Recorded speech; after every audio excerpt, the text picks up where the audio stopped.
Hello friends फुंबिलिनि गाहाम हामलायनायखौ नोंथांमोननिसिम बावहरग्रोनाय जाबाय थुदो बिदिब्ला दिनैनि गोदान निउस आपडेटफोरनि सायावथ' गिबियावनो दङ चिरांनि रुनिखातायाव गिख्रंथाय लामा जाब्रबथाय रायजोआव कर'ना आरो अखा हाबाय थानायनि जाहोनाव गोबां ओनसोलफोरावनो लामाफोरा गाज्रि हालोदाव बे समावनो चिरां जिल्लानि रुनिखाता पुलिस थानानि सिङाव थानाय उत्तर रुनिखाता नं 650 उत्तर रुनिखाता गुदि फरायसालिनि लांगोनायाव WB73F 3975 नम्बरनि गंसे ट्राक गारिया लामा गाज्रिनि थाखाय जायगायावनो बेलथायो जाउनाव ट्राक गारिजों साहा फारसे लांबाय थानाय मैगं थाइगंफोरा खहा जायो होननानै मिथिनो मोननाय जादों। थ' बेबायदि बेलथायदों गारिया नैबे सावगारि नुनाय बायदिनो।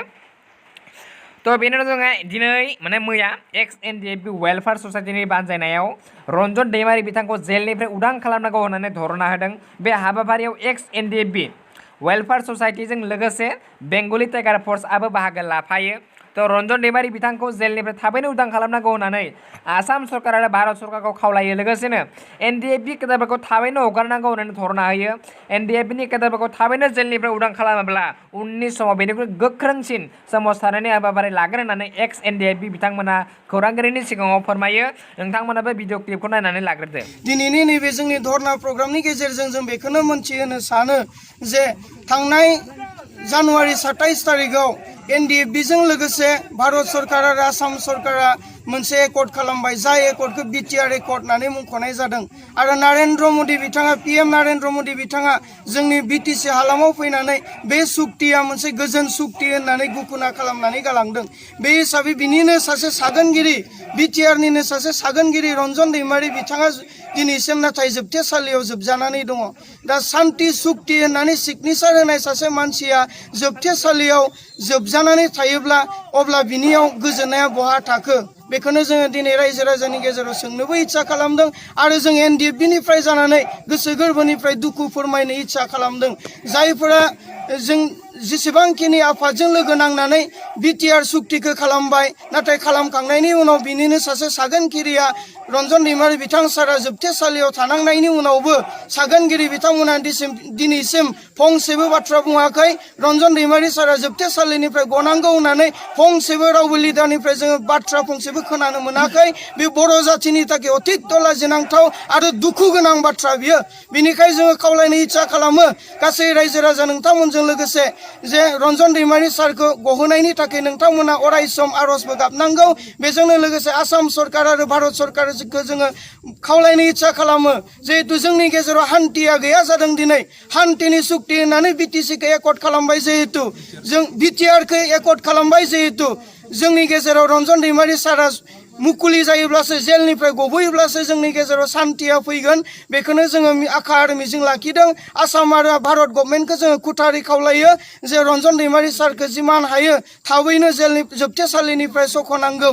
आरो बेजोंनो लोगोसे मोनसे बाथ्राखौ जोङो फोरमायनो इच्छा खालामो दिनै जोङो जे हाबाफारि लाबाय उननि समावहा जों बिनिख्रुइ दिनैनि बुंनायखौ बा दिनैनि जोंनि सरकारखौ खावलायनायखौ भारत सरकार आरो आसाम सरकारा जुदि गनायनानै लायाब्ला फैबाय थानाय समाव बिनिख्रुइ देरसिन रासिन आन्दोलनखौ जोङो खालामनो गोनां जागोन आरो गासै BTCनि आरो गासै भारत थामहिनबा गासै आसामाव मोनसे गिदिर आन्दोलननि मोनसे अर जोंब्लावगोन बेखौ जोङो रोखायै गासै रायजो राजानो दिनै फोरमायग्रोनाय जाबाय। जोंहा बाक्सा जिल्लानि भारत भुटान सिमनायाव मासे मैदेरनि गोथै सह बोखांदों।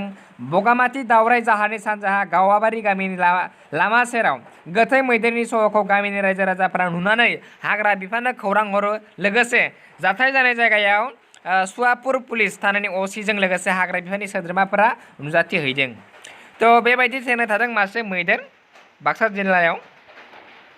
थ' बेनि दं ब्रैथियाव अक्सफर्ड इउनिभारसिटिआ COVID-19 भेक्सिन माने कभाक्सिननि सेथि आरो नैथि हिउमेन ट्रायल खालामनायाव आगानसे जाफुंसारबाय बा जाफुंसार जानो हादों। थ' बाथियाव दङ जोंहा केरिमिनिटि जायखौ केरिमिनिटि होननानै बुङो। बिथाङा अजय नगरनि बिथाङा इउटुब स्टार माने बिथांनाव गासै 23 मिलियन साबस्क्राइबार दङ। बिथाङा 11 लाख आसाम आरो बिहारनि दैबाना जानाय सुबुंफोरनो होदों लाइभ स्ट्रिमनिफ्राय खांथुमनानै बिथाङा 19 जुलाइ खालि 7 PM आव लाइभ फैदोंमोन आरो 12टा मिडनाइटआव एन्ड खालामदोंमोन। थ' बेखिनि समावनो बिथाङा 10 लाख फैसा मोननो हादों सुबुंफोरनिफ्राय आरो बिथाङा 1 लाख गाव होदेरनानै आसाम आरो बिहारनि दैबाना जानाय सुबुंफोरनो अनसुंथाइ होदों। थ' बेनि उनाव दङ बेबायदिनो आसामनि नाम्बार 1 इउटुबार डिम्पु बरुवायाबो बिथाङाबो लाइभ स्ट्रिमनि गेजेरजों फैसा खांथुमनानै 43,000 बिथाङाबो हैदों आसामनि दैबाना जानाय सुबुंफोरनो अनसुंथाइ हैदों। थ' बेबायदिनो 7आव दङ मैया बिहाराव गासै सारअन्थाइ गावनायनि जाउनाव 16 सुबुं थैदों। बेनो दङ रङियायाव 2 जार्नालिस्टआ माने खहा जादों, थैयासै नाथाय बे माने जखम जादों आरोना 2 रड एक्सिडेन्ट जाउनाव रङिया कामरुप रुरेल डिस्ट्रिक्टआव।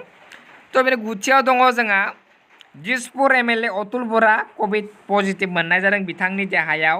थ' 10थियाव दङ लकडाउननि थाखाय सलमान खान माने बलिउडनि स्टार सलमान खान बिथाङा आबाद थिलियाव ट्रेक्टरजों हालेवगासिनो दं। नोंथांमोनाबो भिडिअ क्लिपखौ नायनानै लाग्रोदो।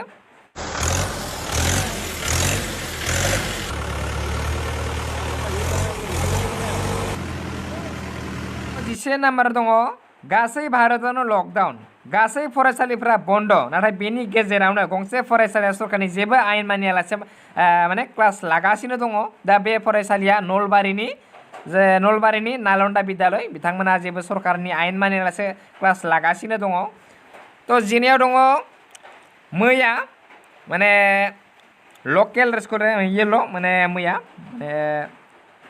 गोमो गाबनि खासेव मोननाय जादों उरिसानि बालासराव। थ' 3थियाव दङ ICC T20 cricket world cup पस्टपन खालामनाय जाबाय।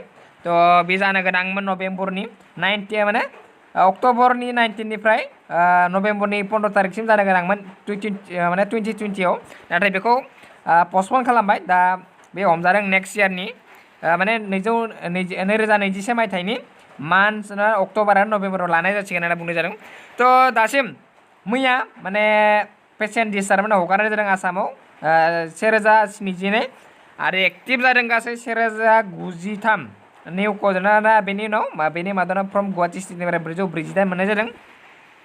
थ' दासिम टटेल केसेस दङ आसामाव 25,092, एक्टिभ केसेस दङ 7,936 आरो थैनाया 53सिम बांबाय। थ' दिनैनि बेलासे जुदि भिडिअखौ मोजां मोनो लाइक कमेन्ट आरो साबस्क्राइब दाबावथाव। थ' दिनैनि बेलासे गोजोन्थों।